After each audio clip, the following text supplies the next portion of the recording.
All right. Thank you once again for joining me, Dwayne Brown, with Bible for Talk. Bible for Talk is a place where we talk about the Bible and get to understand the thing that is the parable that is the Bible. And we do help to give a better understanding and a deeper in-depth meaning so that we can build our spirit, so that we could get to know and know about the Bible, so that our faith will be strong and our spirit will be built. Let's be that mustard seed. Let's be that mustard seed. Now, we all have the seed, the mustard seed. We just need it to be watered. And for that mustard seed to be watered, we need our spirit to be strong. So we need things to build our spirit. And when we build our spirit, is basically that mustard seed going to be growing, so we could be standing strong. And no matter what the world brings, we will be able to stand up against the world and be like Stephen. I think that's his name, Stephen. When they stoned him, we don't be afraid of that. Christ tell us and show to us, don't be afraid of that. So let's get to that point where we know and our mustard seed grow to the point where it will bear fruits. All right, right now, Bible for Talk, we are reading the book by Brother Herbert J. Brunswick, God's Salvation Plan, and this is in the beginning. This is the very first book of a series. I think it's 6 he got on it. All right, let's jump into it and let's continue the reading. We will continue from the last. We're gonna read the last sentence, so this way, whenever you watch, you'll get to know which is for which is for that. Even if I mess up on the numbers too, you'll be able to know which is for which and which is for which. All right. End of the world had he appeared to put away sin by the sacrifice of himself. All right. And the new one, it is keep the way to the tree of life. That is what we are trying to do here at Bible for Talk, because as Christ had told his disciples, be aware of the leaven of the Sadducees and the Pharisees. Let's be aware of the leaven in the teaching of Christ and the Heavenly Father in the church. Be aware of the leaven.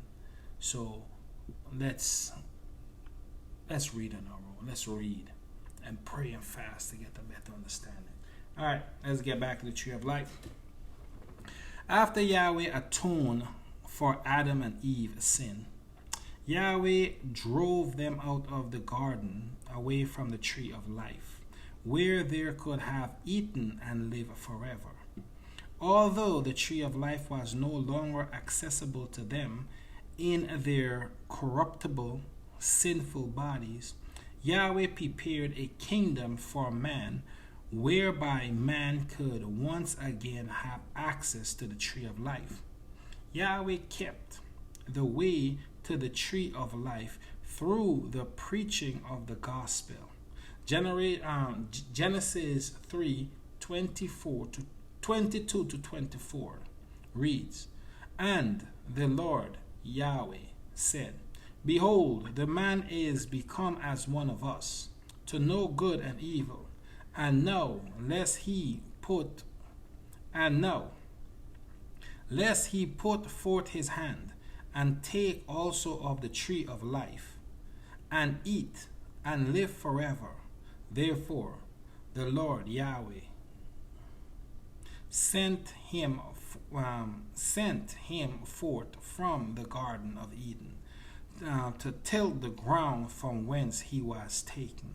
So he drove out the man, and he placed at the east of the Garden of Eden cherubims and a floating sword which turned every way to keep the way of the tree of life.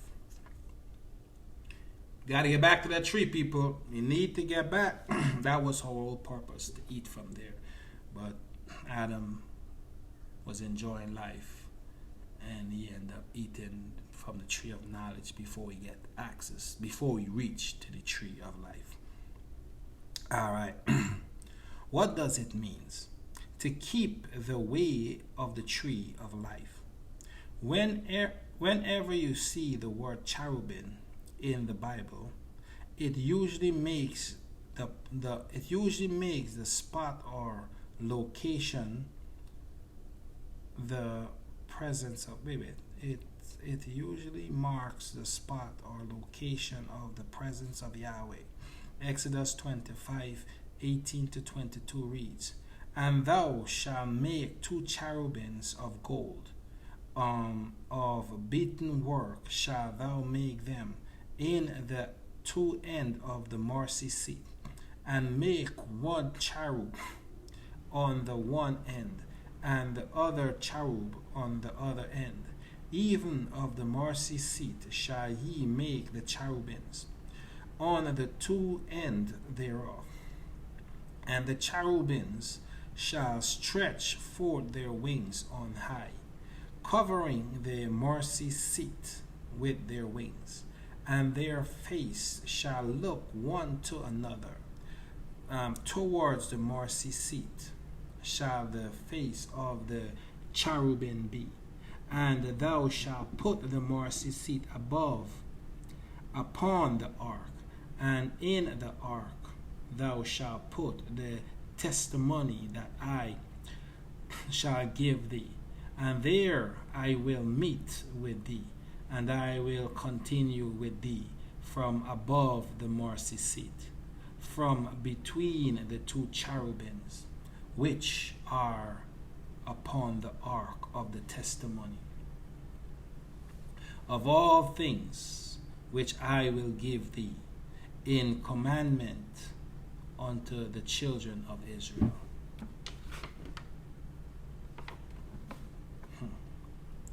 Alright, let's go. In Exodus 25-22, people, once again, all chapters, all books, please go read. Read a little bit above, a little bit below. Keep it within context so you could have a better understanding of it.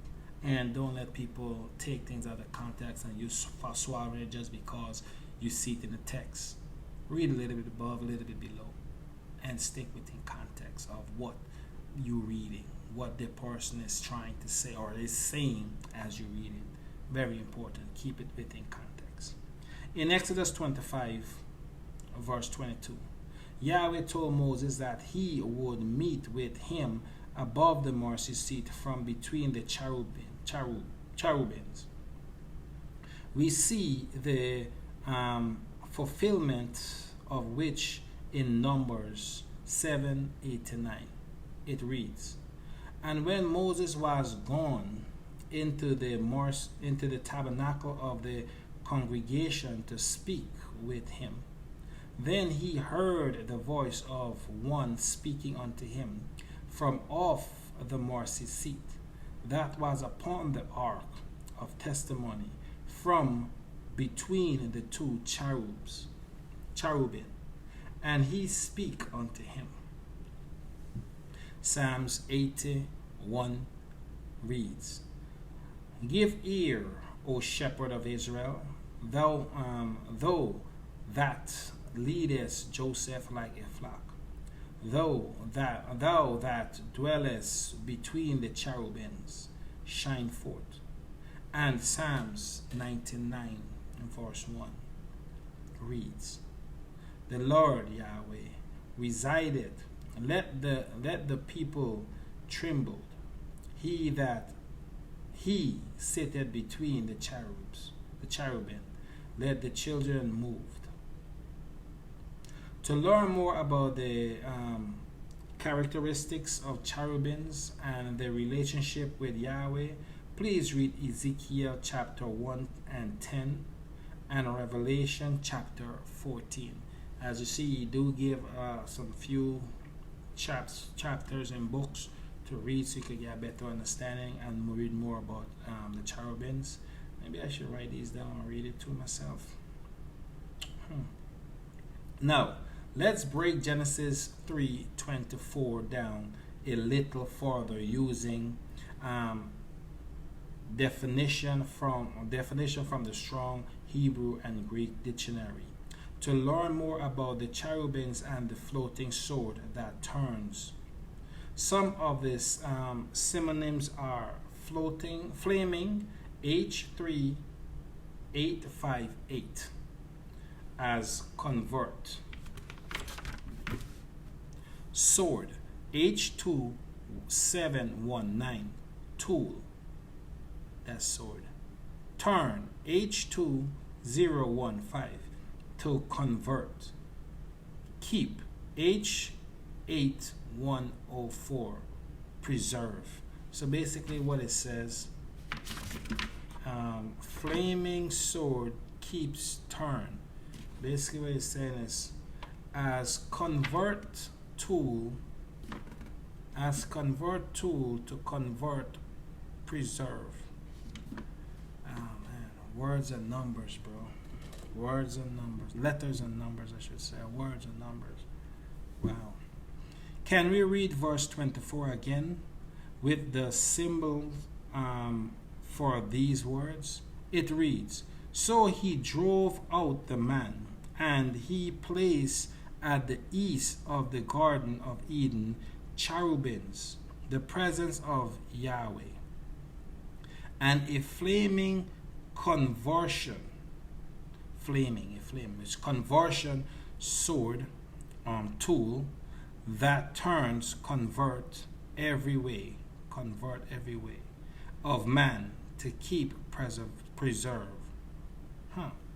Okay, let me read it without saying that.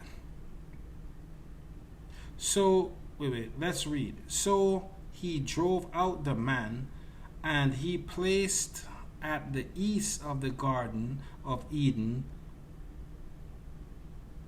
the presence of God, the presence of Yahweh, convert, tool, convert, preserve the way of the tree of life. I think I read that wrong. Wait. Okay, so he drove out the man and placed at the east of the Garden of Eden God's presence, Yahweh's presence, and convert tool, which convert every way of man to keep, every way of man to preserve. The way of the tree of life. In other words, God, Yahweh, make his presence and his kingdom accessible to man through the preaching of the gospel that can cause man to repent, to change his ways, thus preserving the way back to the tree of life. Abel was one of the first to preach the gospel about Yahweh's salvation plan. Who was he preaching it to? Because Cain know about about Yahweh's salvation plan. I think I heard somebody talk about it, that the problem is with Cain is not that he did an offering and the Father didn't accept his offering. It's because what he gave in his offering, it was not the first, it was not the best, it was whatever he choose. That, because we do sacrifice, first fruits and these things, you do it. So it's something to think about. Abel was one of the first to preach the gospel about Yahweh's salvation plan. This is why Christ called Abel a prophet in Luke 11:50-51. Let's read that again. It reads, that the blood of all the prophets, which was shed from the foundation of the world, may be required of this generation, from the blood of Abel unto the blood of Zacharias. Here we see that Abel was recognized as a prophet, one of the first messenger of Yahweh's, proclaiming the gospel of the kingdom, the good news how to get back to the tree of life. And in Hebrew 12:24, we see where the blood of Christ, Yahshua, is compared to that of Abel. It reads, and to Yahshua, the mediator of the new covenant, and to the blood of sprinkling that sprinkleth better, that speaketh better things than that of Abel. Alright, I'm going to end right here. And people, thank you once again for coming back to join me at Bible for Talk.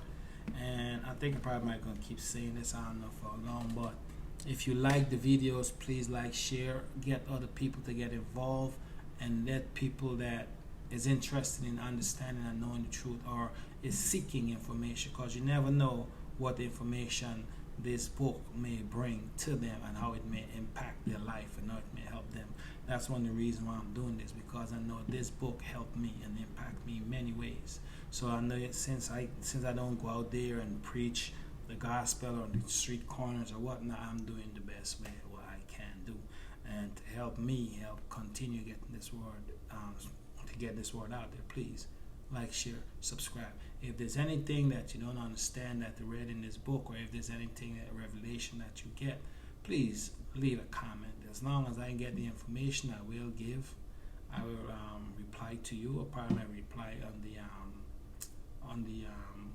when you make the comment, or if you want, send the email. I probably might send it back to you. So please, once again, like, share, subscribe, get the word out. Don't keep the light on the mattress. Put it on the candlestick.